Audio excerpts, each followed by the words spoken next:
বিকেলবেলার এই নিয়মিত আয়োজন এনটিভিতে তোমরা দেখো, কুইজ শো জানার আছে বলার আছে। এই অনুষ্ঠানে তোমাদেরকে স্বাগত জানাচ্ছি। ইভান সাইড তোমাদের সাথে আছি এবং আজ আমাদের সাথে খুবই স্পেশাল একজন মানুষ আছেন, খুবই জনপ্রিয় একটি মুখ আছেন। তার কথা বলবার আগে চলো, বৈশাখ শুরু হলো, বাঙালি রীতির কথা শুরু হলো।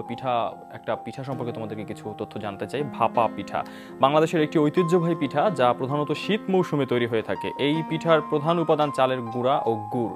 ভাপা পিঠা ভাগ দেওয়ার জন্য জলীয় বাষ্প দিয়ে একটি আঁচ তৈরি করা হয়। এজন্য একটি মাটির সরা আধা ইঞ্চি গোল ফুটো করে আঠা দিয়ে পাতিলের মুখে আটকে নিতে হয়। স্বাদ বৃদ্ধি করার জন্য এতে নারকেলের শাঁস দেওয়া হয়। ঐতিহ্যগতভাবে এটি একটি গ্রামীণ নাস্তা হলেও বিংশ শতকের শেষ ভাগে এটি নগর জীবনে জনপ্রিয় হয়ে ওঠে। আসলে মুখে আসলে বোধহয় জল চলে এলো না, হতেই পারে। যেমন তো বলছিলাম যে আজ আমাদের সাথে আছেন একজন প্রিয় মানুষ, তিনি একাধারে সঙ্গীত শিল্পী এবং কার্টুনিস্ট মিনার রহমান। তার সাথে কথা বলবো, গানও শুনবো এবং তোমাদের ফোনের অপেক্ষায় সব সময়ের মতন আছি। স্বাগত। কেমন আছেন? এই তো চলছে আলহামদুলিল্লাহ। বৈশাখের পর তো আপনার সাথে এই প্রথম দেখা, যেহেতু শুভ নববর্ষ বলাই যেতে পারে। হ্যাঁ অবশ্যই শুভ নববর্ষ। শুভ নববর্ষ কেমন কাটলো প্রথম দিন? বৈশাখের দিন আমাদের শো ছিল, তো শো শেষ করে সন্ধ্যাবেলা আমার খালার বাসায় সবসময় আমাদের গেট টুগেদার হয় সবাই। ওটাই। পান্তা ইলিশ? না, পান্তা ইলিশ খাইনি, ইলিশ খাওয়া হয়নি। এবার আমরা গরুর মাংস খাইছি।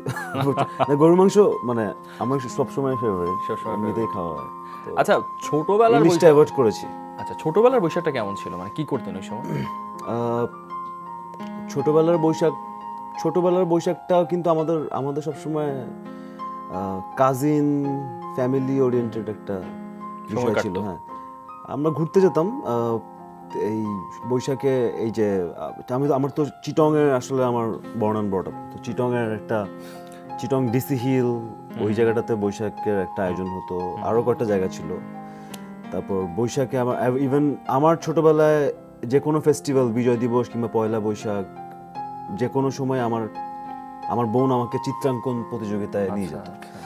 আমি ছবি আঁকতাম, ছবি আঁকার জন্য ওটা ছিলই পয়লা বৈশাখের। ওইটা পেলেই হচ্ছে উৎসবটা পরিপূর্ণ একটা। না মানে আমাকে আপুই নিয়ে যেত, আমি তো অনেক অলস ছোটবেলা থেকে, আমাকে আপু জোর করে নিয়ে যেত। আল্লাহর রহমত আমার সব যতগুলা অ্যাওয়ার্ড আছে সোফার ছোটবেলায় চাইল্ডহুড, ওগুলো সবই আর্টে। আমার গানে কোনো ইয়ে ছিল না।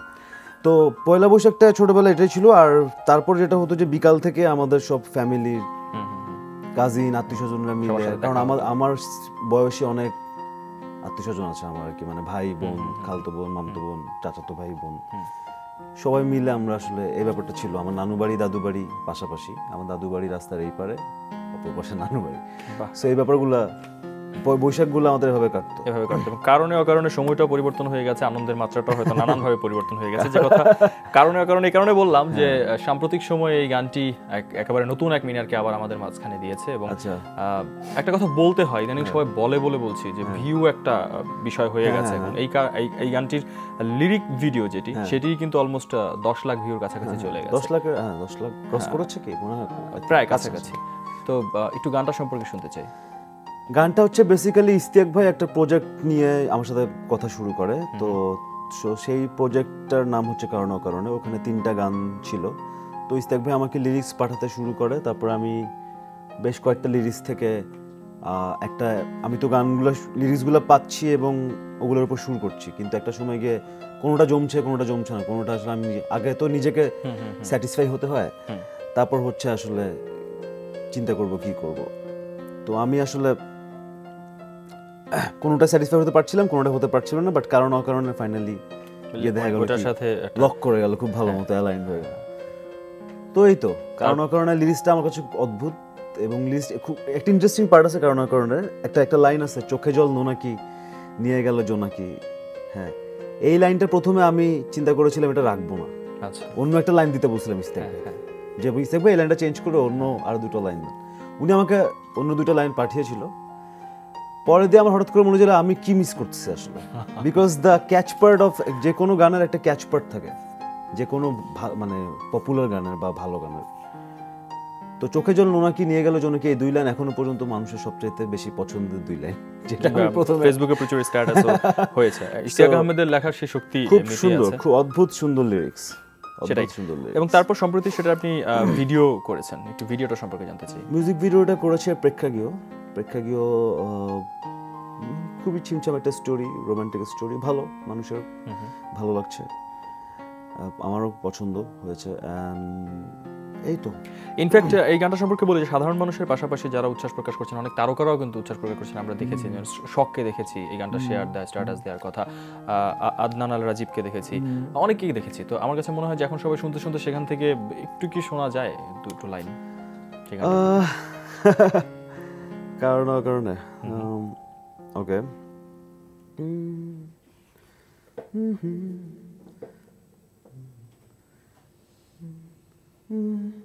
কারণে অকারণে, নিষেধে বা পারণে, তোমার নামেই যত জোছনা নিলাম,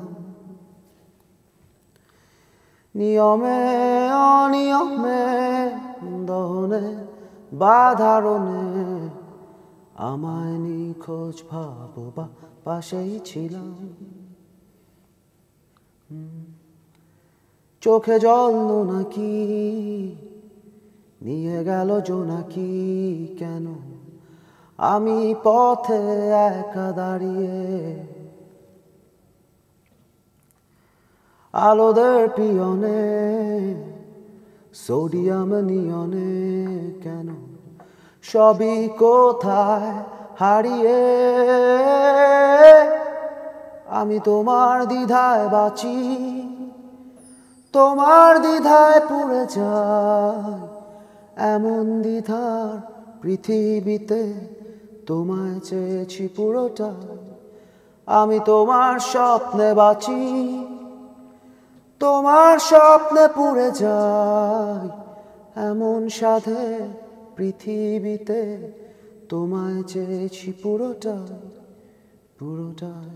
বাহ বাহ, খালি গলায় গান না, ভীষণ একটু অন্যরকম হলো, একটু অন্যরকম হলো, এটা আমাদের জন্য একটা প্রাপ্তিও হলো। আমরা আসলে, আমি তো সবসময় আসলে গিটার কিবোর্ড দিয়ে গান গাই, বেসিক্যালি গিটার আমি আসলে ওভাবে বাজাতেও পারি না, কিবোর্ড দিয়েই গাই।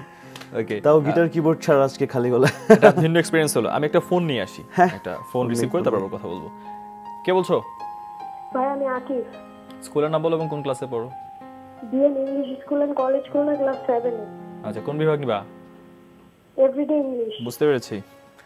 ওকে, চলো, প্রথম প্রশ্ন হচ্ছে, একটা শূন্য স্থান তোমাকে পূরণ করতে হবে। Dash the rain, the match was not cancelled. অপশনগুলো হচ্ছে A in spite of, B due to, C despite of. এটা পারা উচিত। ভাই option B due to. Due to, unfortunately wrong answer. Right answer A ছিল ইন স্পাইট অফ। আরেকটা phone নেই মিনার ভাই। হ্যাঁ, কে বলছো? হ্যালো ভাইয়া, আমি মিম বলছি। আচ্ছা, স্কুলের নাম বলো এবং কোন ক্লাসে পড়ো? কনসেপ্ট স্কুল এন্ড কলেজ, কোন ক্লাস? ক্লাস 8 এ। এবার বলো যে কোন বিভাগ তোমার পছন্দ? বাংলার মুখ। বাংলার মুখ। আচ্ছা, চলো, বাংলার মুখ থেকে তোমার জন্য প্রথম প্রশ্ন হচ্ছে, বাংলাদেশের প্রথম ইকো পার্ক কোথায় অবস্থিত? জায়গাগুলোর নাম আমি বলে দিচ্ছি। ক সীতাকুণ্ড চট্টগ্রাম, খ বড়লেখা মৌলভীবাজার, গ শ্রীপুর গাজীপুর। বলো। Sitakunda Chittagong. Right answer, right answer. এখানে আমাদের চট্টগ্রামের ছেলে আছে, সে মাথা নাড়ছিল আর কি। Thank you. জীব বৈচিত্র্য সংরক্ষণে প্রাণীকুলের অভয়ারণ্য গড়ে তোলা বোটানিক্যাল গার্ডেন ও চিত্ত বিনোদনের জন্য নির্মিত পার্ক হচ্ছে ইকো পার্ক। Right answer. 500 টাকার বই তোমার কাছে পৌঁছে যাবে। দ্বিতীয় প্রশ্ন হচ্ছে, বাংলাদেশের কোন দ্বীপে পাহাড় রয়েছে? বাহ। অপশনগুলো হচ্ছে ক কুতুবদিয়া, খ সেন্ট মার্টিন, গ মহেশখালী। গ Maheshkhali. Maheshkhali, brilliant. Right answer. Right answer, thank you. 1000 টাকার বই তো হলো। এবার কি পরের প্রশ্ন করব? হ্যাঁ। নিয়ম জানো? জি। আচ্ছা, ঠিক আছে, চলো। প্রশ্ন হচ্ছে, বাংলাদেশের জাতীয় সঙ্গীতের প্রথম ইংরেজি অনুবাদক কে? অপশনগুলো হচ্ছে ক ডক্টর মোহাম্মদ শহীদুল্লাহ, খ সৈয়দ আলী আহসান, গ ডক্টর কুদরাতি খুদা। বলো।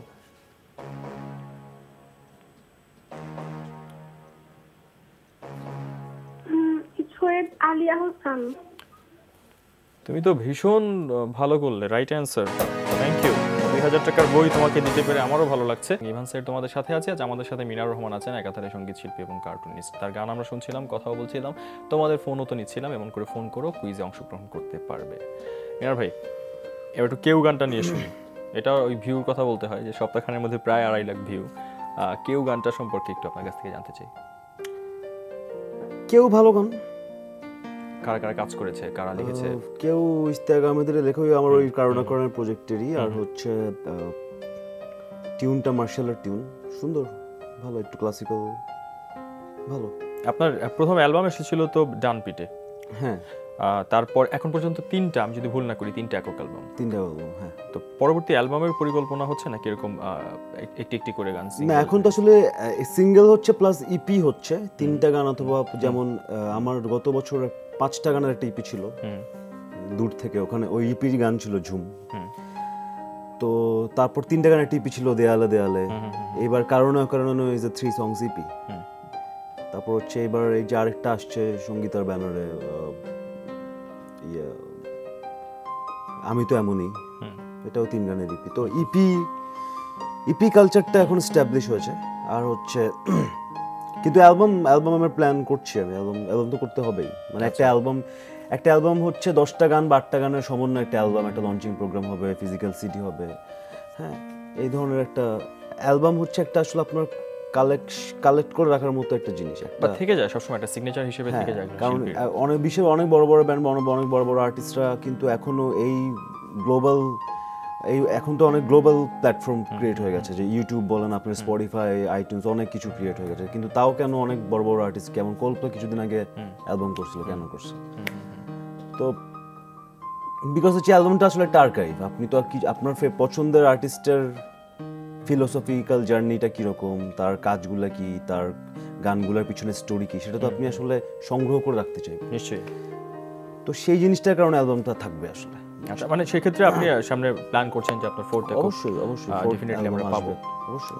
আচ্ছা, গায়কের একটা ভিন্নতা এবং নিজস্বতার কারণে খুব মানে সহজে বলবো না, আপনার যোগ্যতা দিয়ে আপনি একটা আলাদা জায়গা শ্রোতাদের মাঝখানে করে নিয়েছেন। সেই জায়গাটায় যদি একটু বলি যে সেখানে কি এক্সপেরিমেন্ট করা বা সামনে কি একটু নতুন মিনারকে একটু ভেঙে নতুন করে দেখার সেরকম সুযোগ আমরা পাচ্ছি কিনা? আমি তো সবসময় সেটা চেষ্টা করে আসছি, ভাঙার চেষ্টা করে আসছি। বা কারণ সাদার পর তুমি চালে বৃষ্টি ব্যাক ইন 2008 বের হয়েছিল, জি সিরিজের ব্যানার থেকে বের হয়েছিল অ্যালবামটা ডানপিটে। তো সেটার পর আসলে আহারে আবার আরেকটা আমি চেষ্টা করেছিলাম কিছুটা ভাঙতে, যে ওই একই স্টাইল, ওই স্টাইল থেকে বের হয় একটা নতুন স্টাইল।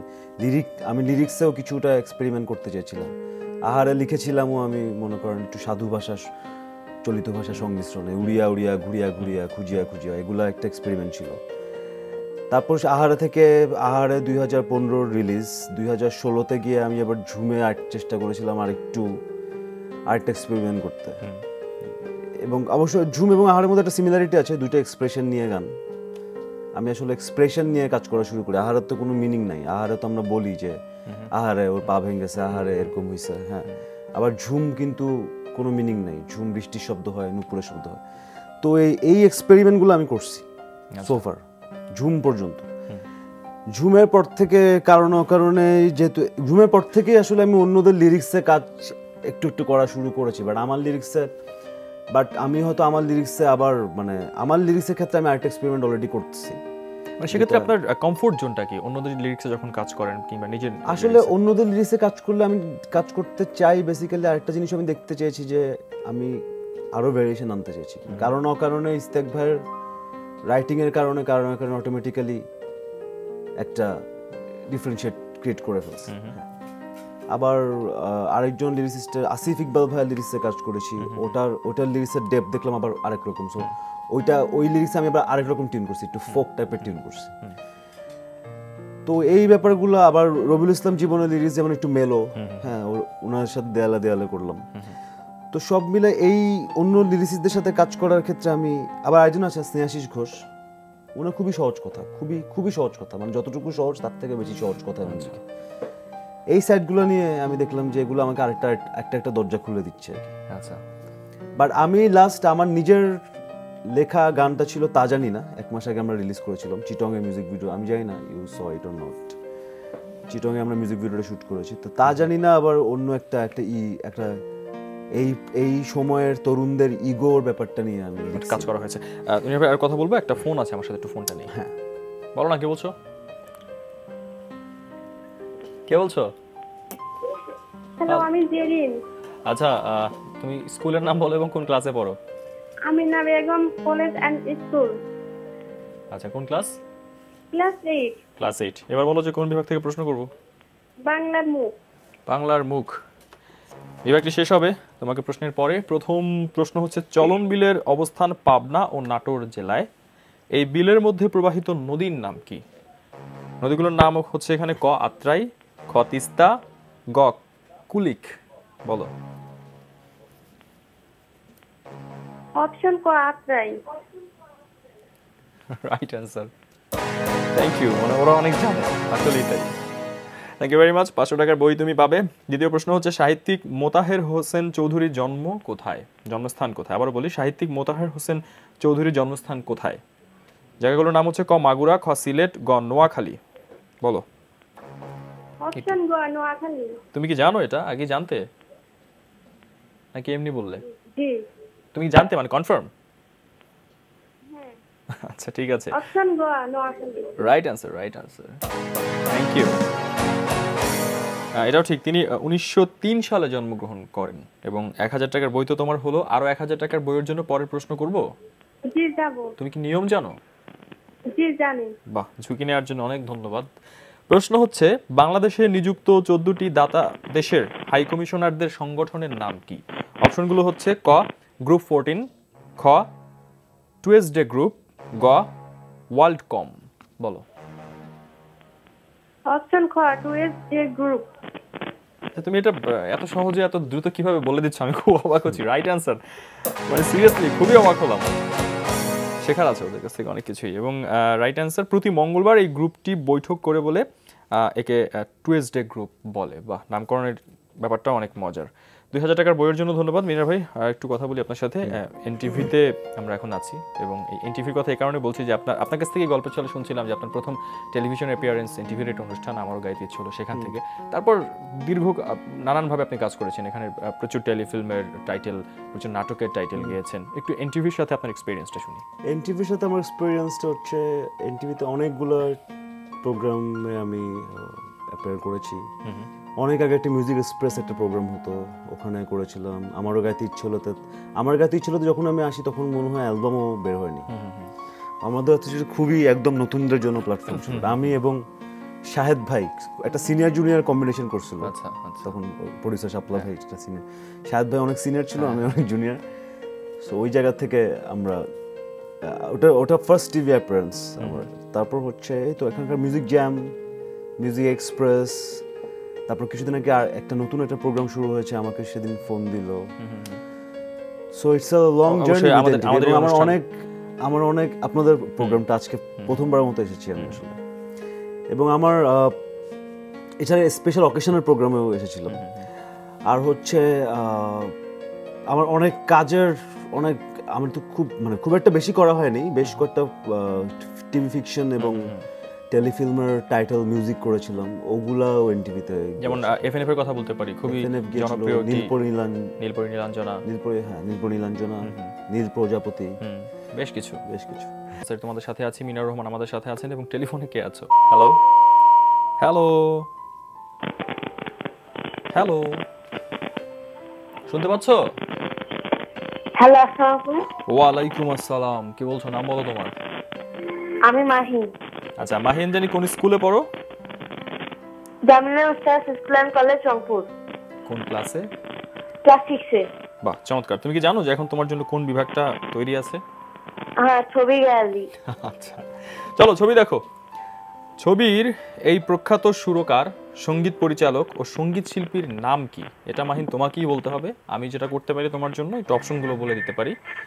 ক বারিন মজুমদার, খ কমল দাস গুপ্ত, গ ওস্তাদ হামিদ হোসেন খান। বলো। ক বারিন মজুমদার। উত্তরটি আমি নিতে পারছি না, দুঃখ পেও না, আমরা জেনে রাখি সবাই মিলে। সঠিক হয়নি, সঠিক উত্তর হচ্ছে খ কমল দাস গুপ্ত। মিনার ভাই, কার্টুনের গল্প শুনবো। আচ্ছা, এই যে একেবারে যতটুকু আমি জানি যে ছোটবেলায় আপনি স্কুলেও আঁকাআঁকি করতেন এবং সেই আঁকাআঁকির প্রতি আপনার একটা ভালো লাগা তখন থেকেই তৈরি এবং তারপর ধীরে ধীরে আপনি কোথায় উন্মাদের সাথে জড়িয়ে পড়েন আপনার আফটার ইউর এসএসসি রাইট এবং 2013-তে একটা গাবলু নামে একটা কমিক্সের বইও আসে 21শে বই মেলায়। একটু জার্নিটা শুনতে চাই। উন্মাদ এসএসসির পর উন্মাদে আমি কাজ করা শুরু করি, তারপর এখনো পর্যন্ত উন্মাদের সাথে আছি।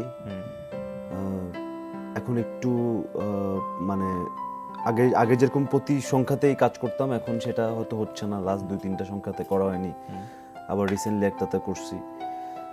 তো আর গাবলু কমিক্সটা আমার একটা প্ল্যান ছিল একটা কমিক বুক বের করবো, সো গাবলু একটা ক্যারেক্টার রেডি করে ওটা দিয়ে পরে কমিকটা করছি আর কি। এবং গাবলুটা আমি আসলে বেশ কয়েকটা নিউজ পেপারের সাপ্লিমেন্টও আমি কন্টিনিউ করেছিলাম পরে। এই তো এই যে এটা কি যে আমি লাইক এখন যারা দেখছে কেউ যদি চায় যে আমি আসলে কার্টুনিস্ট হব বা কার্টুন আঁকবো, সেটা কি আসলে গড গিফটেড তো ভেতর থেকে থাকতে হয় নাকি সেটা কোনো ট্রেনিং কিংবা অফ কোর্স ট্রেনিং আছে। কেউ যদি শিখতে চায় কার্টুন ডেফিনেটলি देयर আর অনেক অপশন আছে শেখার। ইভেন উন্মাদও তো প্রতি বছর ওয়ার্কশপ অ্যারেঞ্জ করে।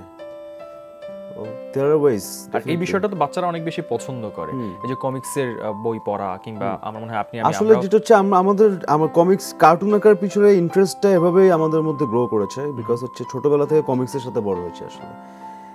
টিনটিন, অ্যাস্টেরিক্স, নন্টে ফন্টে, হাদা বোধা, চালা চৌধুরী, বিল্লু, পিঙ্কি, হ্যাঁ বাটুল দ্য গ্রেট, এই সব কিছুর মধ্যে বড় হতে হতে আসলে আমাদের ইচ্ছা হয়েছে যে ওই আর্টগুলো দেখে, ওই ইলাস্ট্রেশন দেখে আমাদের মনে হচ্ছে আর আঁকি। তো এভাবে আঁকতে আঁকতে আমাদের বাসার সবাই আসলে আঁকে। আমার এটা একটা ইভেন আমার ইমিডিয়েট যে বড় আপু আছে ও ফাইন আর্টস নিয়েই পড়াশোনা করেছে, তো ও কিন্তু আমাকে প্রচন্ড হেল্প করেছে, আর্ট ইন্সপায়ার করেছে। কিছু কিছু টেকনিক্যাল টার্মস ও আমাকে বলেছে যে এভাবে আঁকো। ডেফিনেটলি আঁকার বিষয়টা নিজ থেকেই গ্রো করছিল যে আঁকতেছি, কিন্তু থাকে না কিছু, সব কিছুরই তো একটা গ্রামার থাকে, সব কিছুরই তো একটা স্ট্রাকচার থাকে। আমার আপু বেসিক্যালি ছবি আঁকার ক্ষেত্রে, ধরেন ল্যান্ডস্কেপ করব কিংবা স্টিল লাইফ করব বা কোনো একটা পেন স্কেচ করব, ওইসব ক্ষেত্রে ফ্রেমিং এবং ওইসব ক্ষেত্রে ফোকাল পয়েন্ট, ওইসব ক্ষেত্রে আমাকে আপু হেল্প করেছে। বাট কার্টুনটা একটু খুবই র আর কি, কার্টুনের বিষয়টা একটু রই ছিল। আচ্ছা, সেক্ষেত্রে মানে গাবলুর পরে নেক্সট কমিক্স কি আমরা বইমেলায় গাবলুর ফার্স্ট এই আমার গাবলুর প্রথম পার্টটা পর গাবলুর আরেকটা পার্ট আমি করতে চাই আর কি। গাবলুর প্রথম পার্টটা খুবই একটু ছোট, একটু লিটল ম্যাক টাইপের ছিল, বাট খুবই ইন্টারেস্টিং স্টোরি ছিল, মজার স্টোরি ছিল একটা। আচ্ছা, আর গাবলুর সেকেন্ড পার্টটা আমার ওটা সবাই পেতেও চাইবে। আমি একটা ফোন নিতে চাই এখন। কে বলছো? ভাইয়া নাম বলো। আসসালামু আলাইকুম। ওয়ালাইকুম আসসালাম। নামটা বলো না। ভাই আমি মিশা। আচ্ছা, এবার বলো স্কুলের নাম আর কোন ক্লাসে পড়ো? Ideal school and college, inter second year. Intermediate second year. আচ্ছা, জি ভাইয়া। সেক্ষেত্রে আমাদের অনুষ্ঠানে যারা পার্টিসিপেট করে তাদের একটা নিয়ম আছে, সেটা হচ্ছে যে শুধুমাত্র যারা ক্লাস 10 পর্যন্ত পড়ে বা পরীক্ষার্থী রেজাল্ট বের হয়নি তারা পর্যন্ত পার্টিসিপেট করতে পারবে। দুঃখিত, তোমার ফোনটি আমি আসলে এভাবে নিতে পারছি না, কিছু মনে করবে না। আমরা পরের ফোনটিতে যাই। হ্যালো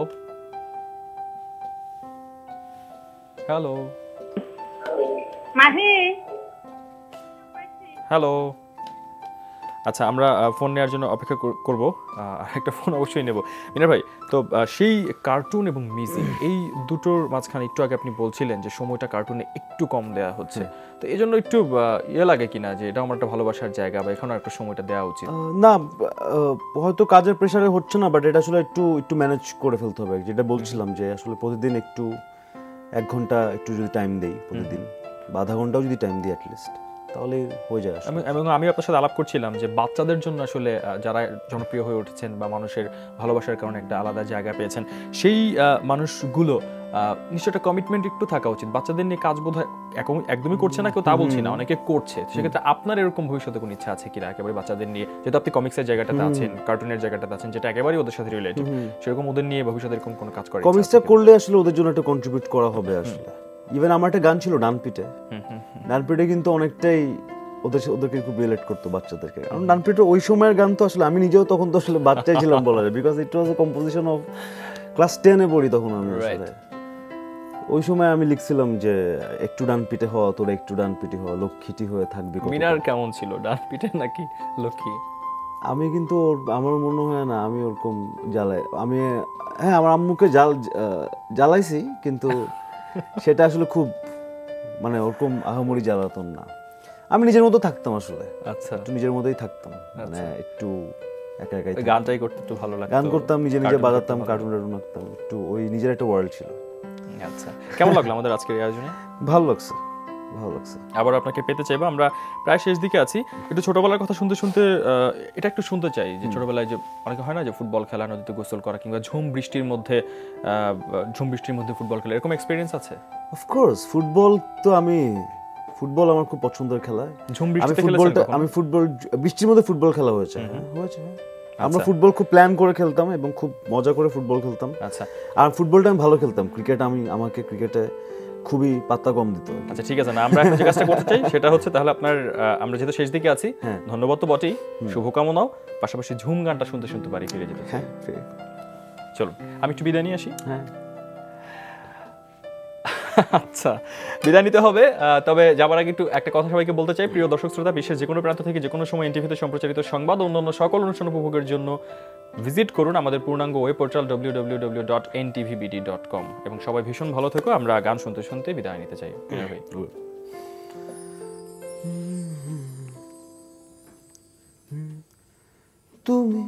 তুমি আমায় ডেকেছিলে এক মেঘে ঢাকা দিনে, কেন আমি দেইনি সাড়া? আমার চোখে আকাশ দেখে তুমি বলেছিলে কিছু, বুঝিনি কেন সেই ইশারা। এখন আমি অন্য আমি হবে ছুটে চলি তোমারই শহরে, হারিয়ে চোখের যত ঝুম উড়ে উড়ে দূরে দূরে ঝুম, মেঘে মেঘে ডানা মেলে ঝুম, ঘুরে ঘুরে তার ডাকি ও ঝুম, উড়ে উড়ে ঘুরে ঘুরে ঝুম, মেঘে মেঘে ডানা মেলে ঝুম, ঘুরে ঘুরে তারে খুঁজি। আলো আধারি রে মায়ায় এই অবেলায় মন যে হারায়, চেনা চেনা কত পথ হঠাৎ কেন থমকে দাঁড়ায়।